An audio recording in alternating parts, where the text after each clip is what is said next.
পার্শ্ববর্তী দেশের মিডিয়া আমগো সম্বন্ধে অনেক মিথ্যা প্রচার করে, যেটা একমাত্র আপনারা এটা করতে পারেন, কাউন্টার করতে পারেন, যেহেতু আপনারা সত্যি ঘটনা প্রকাশ করে এদের এই মিথ্যা প্রচারটাকে আপনারা মিথ্যাটাকে বন্ধ করে দিতে পারেন।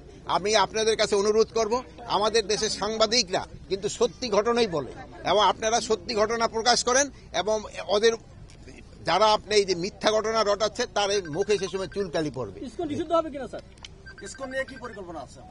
এটা নিয়ে এখনো পর্যন্ত আমি ওনাদের পরিকল্পনা কি হয়েছে, আমি যেহেতু পরিকল্পনা হইলে আপনারা জানতে পারবেন। আন্দোলনের ভিতরে ধারাও মামলার ক্ষেত্রে যারা মিথ্যা মামলা দিচ্ছে আমরা তাদেরও আইনে আওতায় আনবো, এবং এই মিথ্যা মামলা দিয়ে যেন কাউকে শাস্তিতে ভোগ করতে না হয় এই ব্যবস্থা আমরা নিচ্ছি।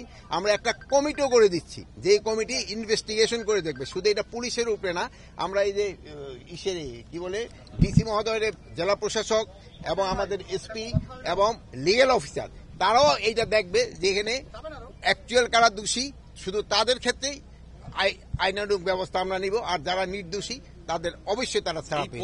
মানুষের প্রতি আহ্বান হলো সবারই একটু ধৈর্য ধরতে হবে, এবং দেশের উন্নতির জন্য আমাদের সবারই কিন্তু একযোগে কাজ করতে হবে। আইন শৃঙ্খলা পরিস্থিতি যাই কিছু বলেন না কেন, সবকিছুই কিন্তু আমরা যদি সবাই একসাথে কাজ করি এটা কিন্তু হয়ে যাবে। আপনাকে আমি মিডিয়ার কাছেও আমি অনুরোধ করব, আপনারা সত্যি ঘটনা প্রকাশ করেন, আপনারা সত্যি ঘটনা প্রকাশ করেন। যদি আমাদের ভিতরে কোনো দুর্নীতি পান আপনারা আমাদের প্রকাশ করেন, যদি আমি ব্যক্তিগতভাবে আমারও যদি কোনো দুর্নীতি দেখেন আমরা প্রকাশ করেন। এই যে আপনারা দেখছেন যে পুলিশের হচ্ছে সিলেকশন হচ্ছে, এখানে কোনো ধরনের কোন রকমের যদি অনিয়ম পান আপনারা প্রকাশ করেন।